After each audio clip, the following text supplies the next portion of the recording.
Welcome to the castle, everybody. This is Night Saber Z42, and we are playing 8 Petals Argent. This will make part 8 of the 8 Petals Argent series, and we're in a bit of a pickle. So without further ado, let's get into it. Previously, the Slipstone Gang make it to Summer's place, where they don disguises to help slip past the Crimson Perytons. Unfortunately, Monterey doesn't make a convincing noble halfling, and a few of the Crimson Perytons' own halflings spot him. The Slipstone Gang flee from their pursuers, following along the route of the parade, when Rufio encounters a woman who recognizes him. Because he's wasting time, Belle and Latchboy intervene. Fortunately, the Slipstone Gang make it to the Purple Palace. Monterey follows Rufio in to meet the agent, where they also meet the leader of the Crimson Peryton Gang and his lieutenant. The ring that Monterey brought back is authentic, but the magic infused in it is somehow wrong. The agent will need another day to consult his buyers. As if things couldn't get any worse, the watch arrives, arresting everyone, including Belle and Latchboy. Understandably, the Seeker's agent seemed displeased by the arrival of the city watch. Likewise, you and Rufio aren't pleased to see your friends taken away, but Ravello seems delighted. Despite the watch sweeping up several of his own spies around the building, the leader of the Crimson Peryton looked triumphant. "The rules," Ravello says, "are clear in a situation like this. No one can claim a bounty if they bring censure down upon the Seekers.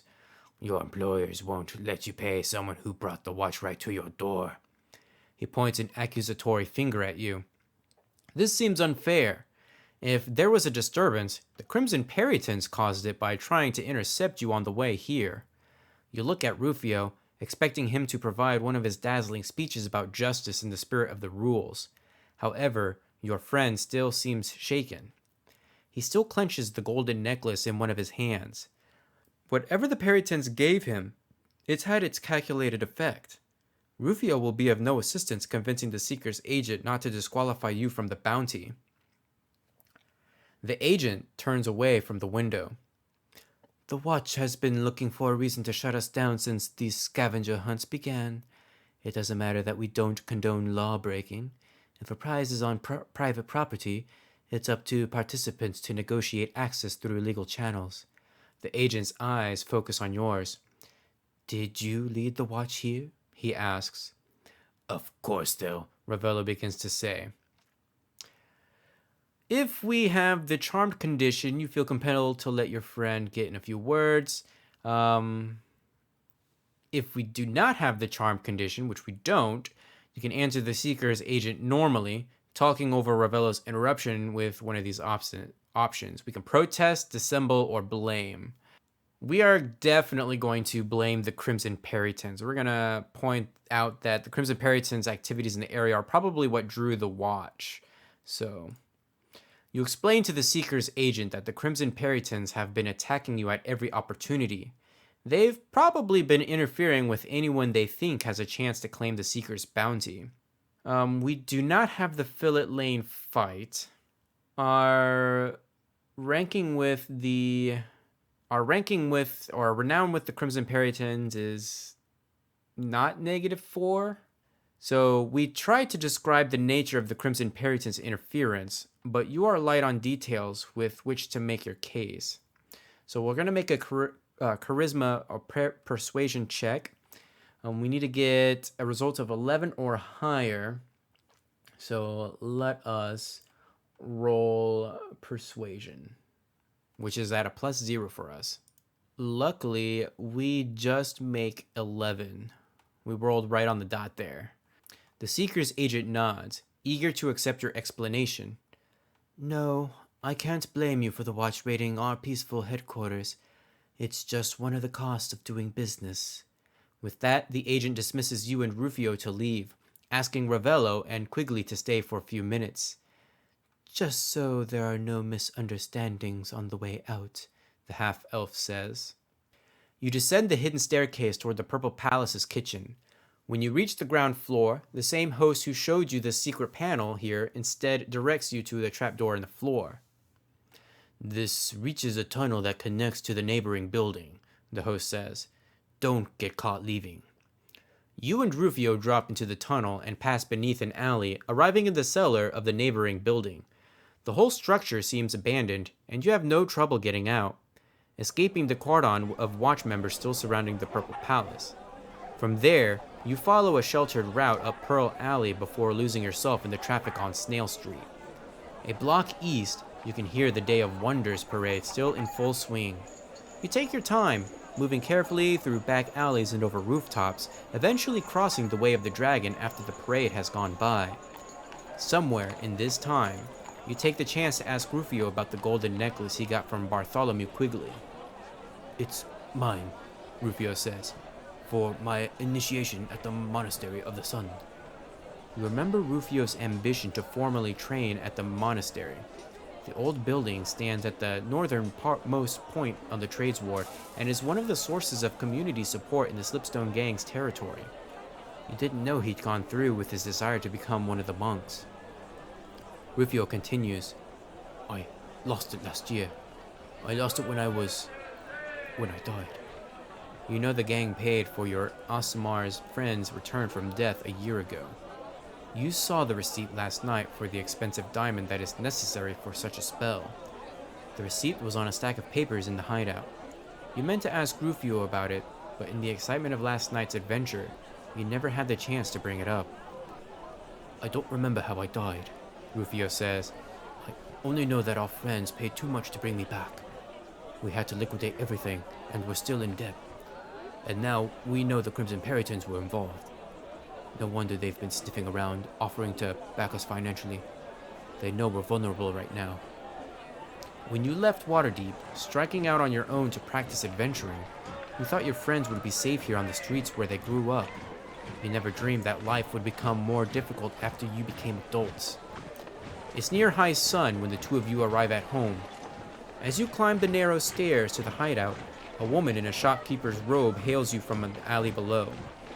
Rufio goes down to meet her, and you overhear their conversation. The shopkeeper brought a basket of meat pies to thank Rufio for the gang's help with something. You don't overhear any other details, but the interaction reminds you that your friends are a force for good in their territory. Rufio gratefully accepts the food, and the shopkeeper excuses herself. When he gets back to the top of the stairs, Rufio hands the basket of pies to you and unlocks the door. You walk through the empty planning room, leaving the meat pies in the kitchenette, then proceed down the hallway to the private quarters. You find your old room. Your straw pallet is still there, on top of a table, along with a few of your old things.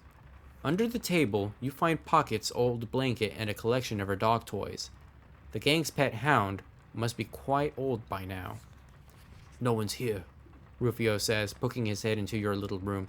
I expect Latchboy and Bell will get re-released tonight. The watch shouldn't have anything to hold them on. Ace, Nonap, and Too Small have jobs that are about to start. We won't see them till morning. If Latchboy and Bell aren't back by morning too, we'll go down to the watch post and see if we can pull some strings. After Rufio advises you to get some rest, he retires to his own room. You settle down to recover from the exertion of the previous night. So we have finished a long rest, and if we still had those maximum hit points that from Rufio's spell, we would actually not have that anymore, which I don't see any way that we could actually still have that. I guess some people could be very cautious, but that was not Monterey. Later that evening, you find yourself wondering when Latchboy and Bell will get back. While you wait, you explore the old hideout, stepping through your colorful memories of the place. You are sitting in your room, thumbing through a book of poems you found on a shelf, when the hideout's front door slams open. The sound is loud, and you're sure it's woken Rufio. You enter the planning room, expecting trouble, finding several members of the gang. You're almost relieved. Then you see that they're injured. Nonap and Latchboy are carrying Ace between them, and Belle has several recent cuts on her face. Pockets is following close behind. Blood mats the fur around the hound's muzzle, and she whines while trying to nuzzle Ace's dangling hand. Nonap sweeps the papers off the table. Then Belle and Latchboy haul Ace onto it. Blood begins to pool beneath your friend. You are uncertain whether she'll survive without magical intervention. The question now becomes, do we have any more potions left? I don't think we do. I think that would have been something Monterey would have used up a long time ago. And we are not proficient with the healer's kit that we do have.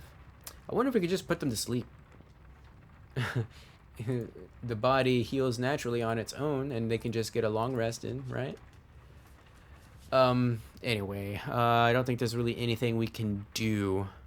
At that moment, Rufio enters the room, taking in the sight of his injured followers. He rushes to the table and lays a glowing hand on Ace's forehead. You sense power flowing into Ace's wounds. Report. Nonap speaks first. They got too small. I was coming back from Doc's labor when I saw Bell and Latchboy run past. I followed them, soon finding Too Small and Pockets trying to fight off several rogues. They were Peritons, Latchboy says. Bell nods vigorously and signs at her own hair. Yes, red-dyed hair, Latchboy confirms. Too Small went down fast. They'd have got me too if it weren't for No-Nap spells. No-Nap takes over again. They fought us into a corner. We tried to hide and move, but they tracked us, even running through the Zorstar. They burned some bridges doing that. They must be getting a lot of coin. Here, Rufio interrupts. Where's Too Small? Is she alive? There's a moment of quiet as your three friends simply look at one another. Pockets begins to whine. Latchboy is the first to speak. His square, stubbly jaw trembles. They took her, Rufio.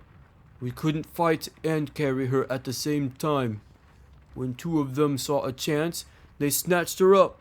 They snatched her up and just ran. She lost a lot of blood by then, but she was still alive. I think they wanted a hostage. Rufio seems torn between rage and distress.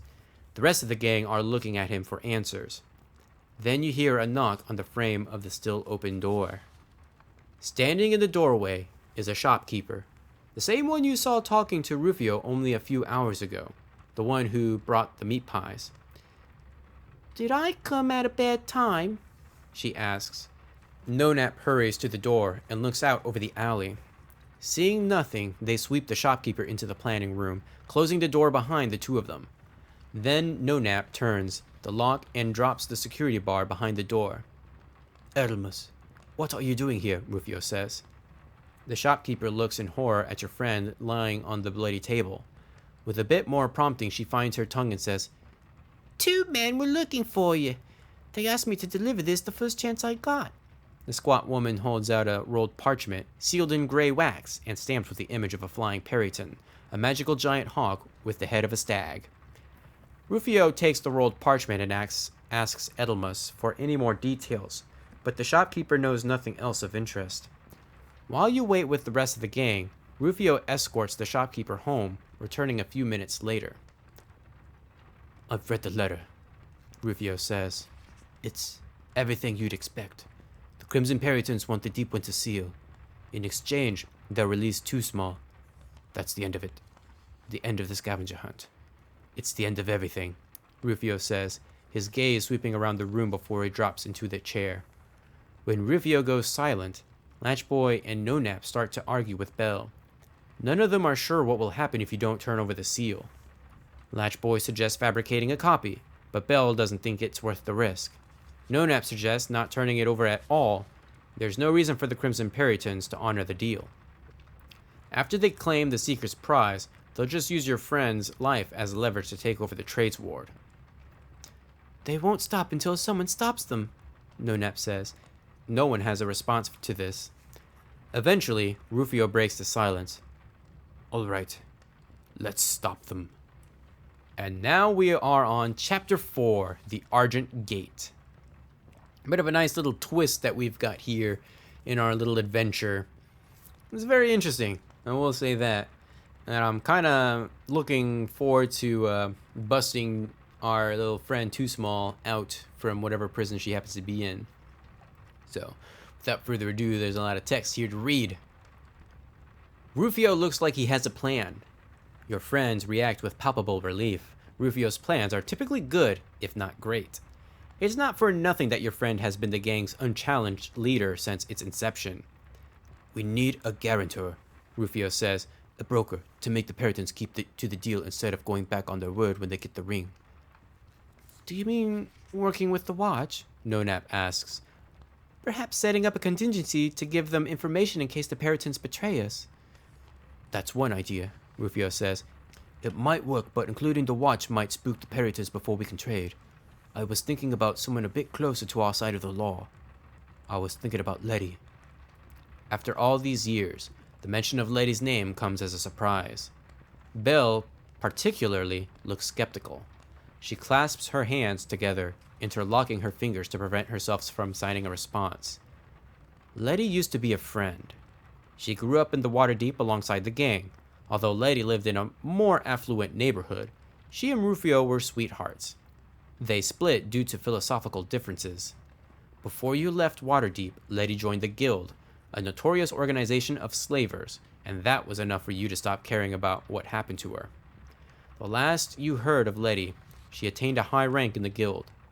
She has the influence to broker an exchange like the one Rufio contemplates. The Guild has its hands in all manner of criminality, drugs, extortion, blackmail, gambling, and smuggled goods, meaning they have an interest in maintaining peace between the street gangs they use as their pawns. They sometimes intercede when open violence would force the Watch to crack down on crime throughout the city. However, given her history with the Slipstone Gang, simply preventing open conflicts between you and the Peritons might not be motivation enough for Letty to use that influence on your behalf. As much as I dislike the Watch, Latchboy says, I think Nonap has the right idea. We're safer dealing with the Watch than with the Guild. I have this token from Civilar Grugigator. It will guarantee we get in to see him. We know he's desperate for information on the Crimson Peritons. We could leverage that. We give the Deepwinter Seal to the Peritons so no one can say we double-crossed them. Then the Watch coincidentally raids their safe house while we're all chatting with the Seeker's agent, thus freeing Too Small. Nonap nods along with this, siding with Latchboy's plan. Ace sides with Rufio's plan, but she doesn't say why. You think about the options for a while, then you all determine to come to that decision in the morning. The gang spends the evening securing the hideout and planning how to survive a conflict with a rival street gang. Latchboy sharpens the slim short swords that most of the gang members carry. Rufio services several ancient crossbows from the armament chest, waxing their strings and oiling their rails. Belle checks the leather armor most members wear, adjusting the fit and replacing missing studs. Ace prepares extra bandages and poultices and starts brewing an antidote to the poison that the Crimson Peritons often use. Nonap casts several arcane spells from their collection of scrolls, girding the windows and door with magic alarms. Throughout the preparation, you feel the gang's reassurance from your presence. They think you are an experienced adventurer. You don't have the heart to remind your friends that you're relatively new to that role. Having recently rested, you volunteer to take one of the evening watches. You take yours between Nonap and Rufio. There is little to do besides pacing between the armored windows and staring out their shutters. Belle joins you in the dimly lit planning room, claiming she is unable to sleep. The two of you converse with hand signs for a long time. You both avoid talking about the gang's recent hardships, preferring older, better memories. Belle eventually falls asleep next to Pockets, her head resting on the dog's shaggy shoulder. Just before Rufio's shift, you see a light source flicker briefly on a rooftop to the west. It was too high up to have been in a window. The location is ideal for watching Slipstone Street, where your hideout's alley intersects it. You report all this to Rufio when he comes in to relieve you. He doesn't seem surprised. That's where I would put a lookout if I wanted to keep eyes on us, Rufio says. Rufio carries Belle, still asleep, back to her room, then returns to start his watch shift. You return to your own room, waiting for the morning to come. In the hour before dawn, the gang assembles, preparing to survive the coming day. You find Ace and Latchboy cooking a pigeon breakfast. They are already wearing their armor. Latchboy places 2 fresh plucked squabs into a pan and Ace piles some onions on top. The acrid aroma of the recently cut onions is enough to drive anyone from the kitchenette, including Pockets. You wonder if there are any of the shopkeeper's meat pies left over from last night. It feels like a small betrayal to disdain your friend's meager diet, but you put that thought out of your mind. Your thoughts drift, and you remember that Too Small used to love pigeon pie. You try not to think about the halfling's absence. You try not to imagine her already dead. You enter the planning room and find a set of extra weapons that Rufio laid out on the table. Ace's blood still stains the dark wood, a fresh reminder of the peril you will soon face. The extra armaments include a light crossbow, 10 crossbow bolts tied together with a string, and an old short sword. You could take any of these items for the coming conflict, but you must return them to the armaments chest when the conflict is over. We are not going to take any of these items, mainly because we have some ranged weapons, and that's just not Monterey's thing anyway, so we wouldn't even consider that. You conclude your examination of the weapons just as Rufio returns. He and Nonap must have already snuck around the block to collect thuds from the gentle rest stable. You hear Nonap outside, speaking gently to the old draft horse. Her harness jingles by the base of the stairs. Nonap concludes by casting a spell on Thuds, protecting her with an invisible layer of armor before joining you in the hideout. Because we are not wearing armor... Hold on, I'm going to make sure that we're not wearing any armor. Correct. Because we're not wearing armor, Nonap will cast Mage Armor on us, which will actually bring our AC up by 1 point. Yes, it'll bring our AC up to 15. So that's at least something. This protection, of course, will disappear after 8 hours, or immediately if you don armor. That's basically how the spell works out here. When everyone has eaten, checked their weapons again, and taken a turn petting Pockets, it's time for the 6 of you to finalize which of the 2 plans you use. Nonap and Latchboy still prefer to seek the help of the Watch, citing the lower risk of betrayal as a benefit.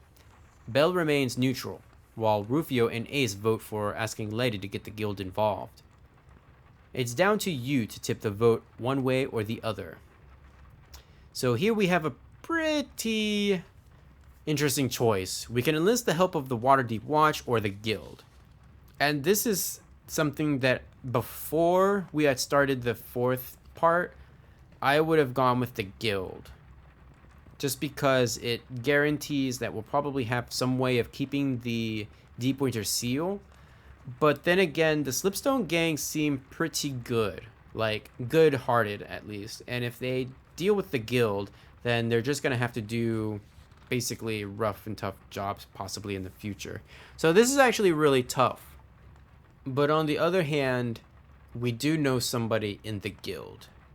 And so I think I'm going to go and enlist the guild's help on this one, because they have history with Letty.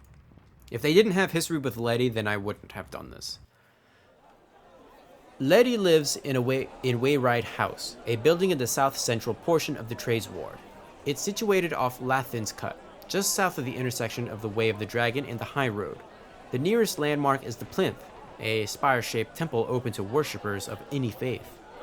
Lady works for the mysterious organization that owns Wayride House. The guild controls other, smaller crime factions throughout a complex information-passing system. This communication network protects the guild by separating it from any overt criminal activity. Wayride House is the heart of that network, at least the portion affecting the Trades Ward. It is to this building that you head with your friends. The sun is peaking above the rooftops when the gang's wagon rolls onto Slipstone Street, turning south toward the high road. Belle sits on the driver's bench while Rufio stands behind her.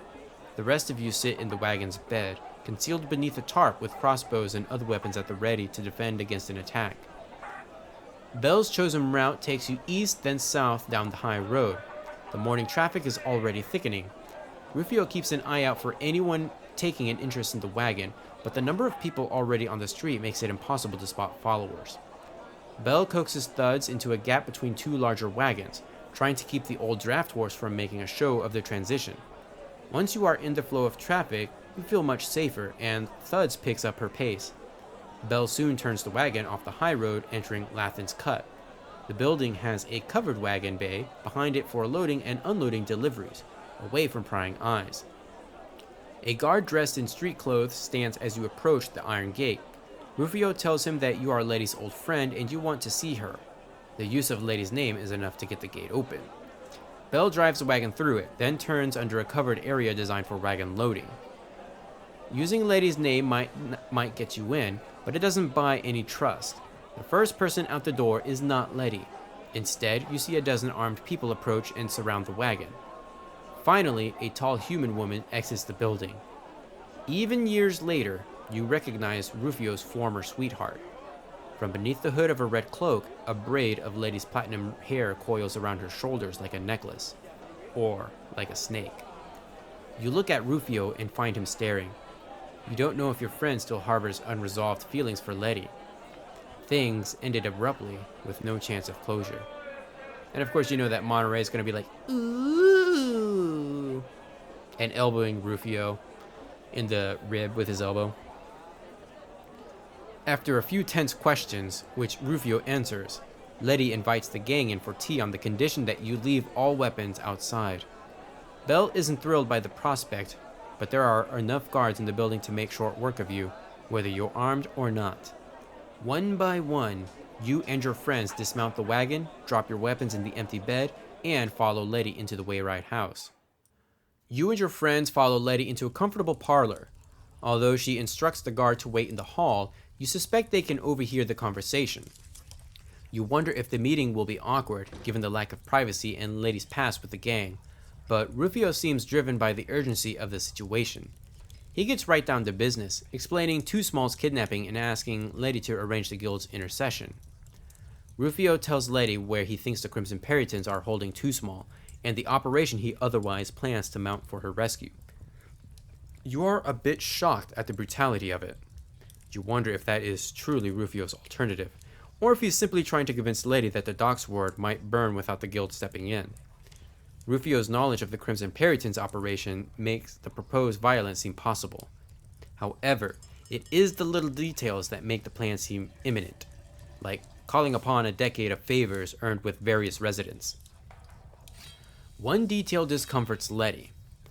Rufio explains that he already sent a message to Odgard, a member of the Watchful Order of Magists and Protectors.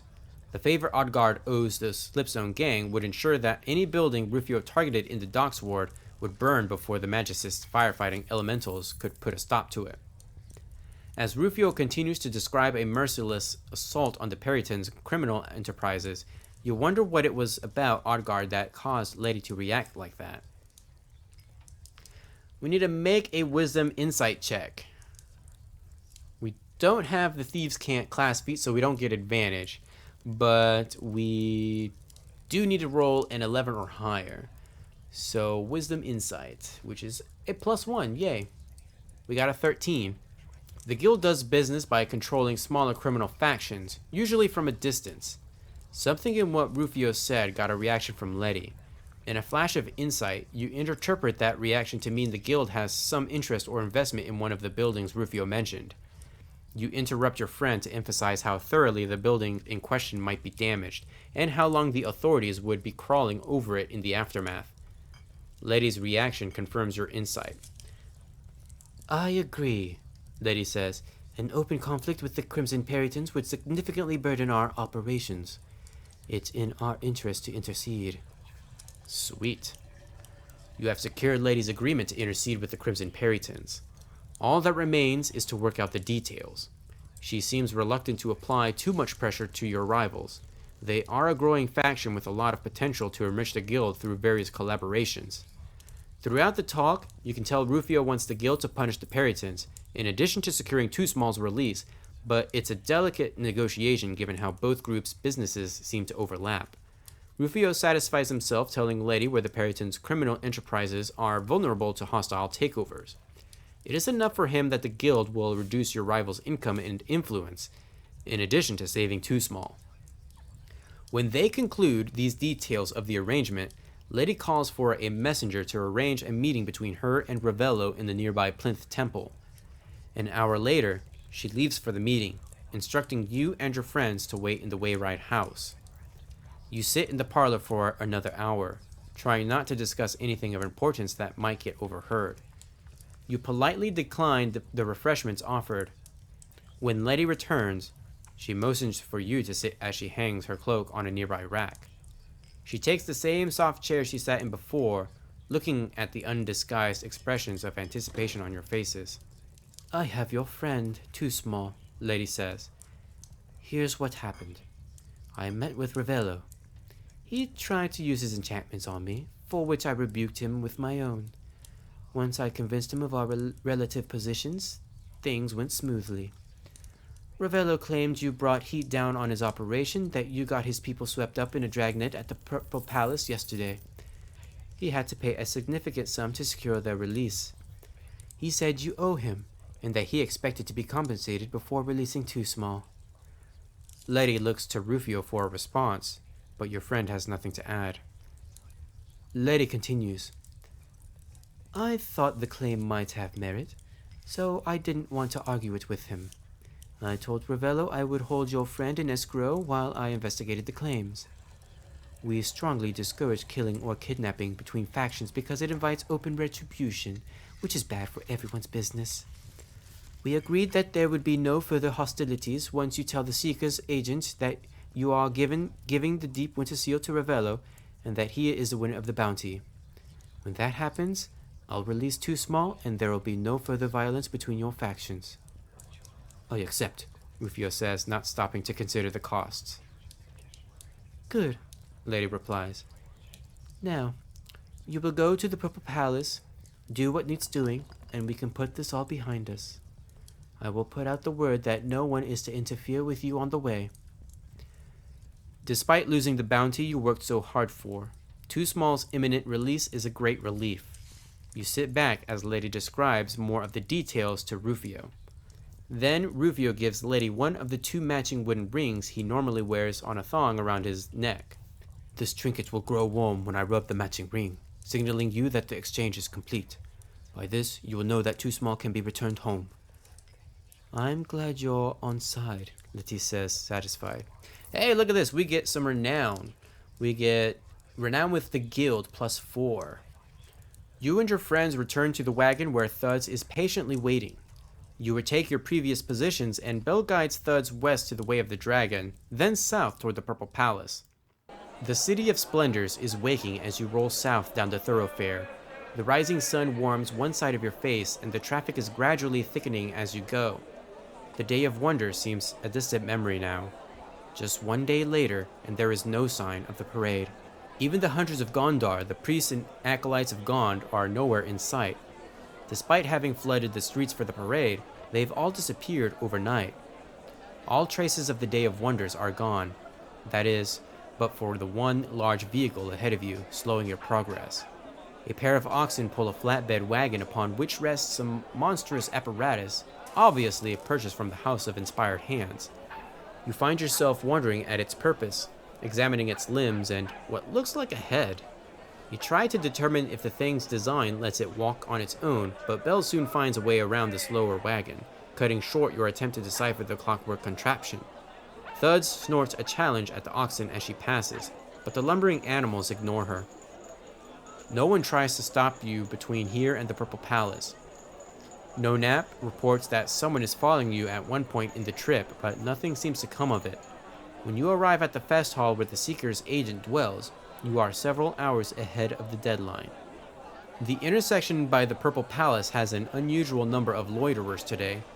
You recognize members of the Crimson Perytons by their red-dyed hair. However, there are also a few watch members present, and eager spectators of various factions wander across Fillet Lane. They all part as your wagon approaches, as though expecting your arrival. Belle pulls up beneath the fest hall's 11 purple lanterns, lit despite the daylight. She locks the brakes, and you, Rufio, No-Nap, and Latchboy climb down from the wagon. Ace and Belle stay behind with Thuds. When you get to the front door, the armed attendant opens it for you. You follow Rufio in, but the attendant holds up a hand showing 2 fingers and bars your friends from entering.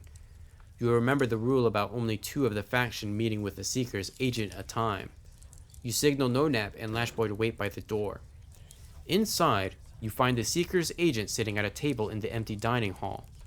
Ravello sits opposite, alongside his lieutenant, Bartholomew Quigley. No one else is present. The fest hall allowed no other patrons admittance today.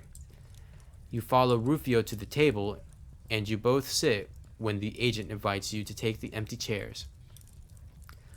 I have been informed, the agent begins, that you wish to yield the bounty to your friend here. Yes, Rufio says, but first, perhaps we have a cup of wine to celebrate my friend's victory. Ravello's eyes narrow with suspicion. The Seeker's agent, however, seems delighted at the idea. He calls for wine, and Rufio regales the table with a made-up version of how you acquired the Deepwinter Seal, pretending that you found a secret tunnel into Deepwinter Vault. He makes no mention of the House of the Homeless, or any of the true challenges your gang faced in the recent days. At one point in the festivities, as Ravello and Quigley sit quietly, Rufio raises a hand to you as if inquiring whether you have anything to add. The hand he uses is the one with the magical wooden ring. This gesture lets you know that Rufio's signal ring is working, that the timing of Two Small's release is at hand.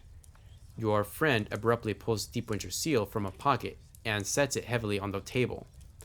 The Seeker's agent uses his wand to verify that you have not switched the object with a fake, then calls for his guards to bring the payment. Two silk-clad humans enter, one of them carrying a chest. You are surprised at its small size. However, when the guard lifts the lid, you see that the box is full of harbor moons, special platinum coins minted in Waterdeep that are worth 50 gold dragons apiece. It is a handsome reward indeed. The guard closes the chest and hands it to Ravello, who accepts it with grace. With that, the agent dismisses Ravello and Quigley, asking you and Rufio to stay for a few minutes. Just so there are no misunderstandings on the way out, the half-elf says. The two Crimson Peryton leaders rise to leave. Ravello only pauses to ensure you get a good look at the smirk of triumph on his face. Then he and his lieutenant stalk out of the fest hall. Rufio finishes his wine and reaches for his purse, but the Seeker's agent tells him to keep his coin. It was my honor to drink with you, the half-elf says, but now it is time for us to get down to the real business. You wonder if the look of surprise on Rufio's face mirrors your own. To be continued.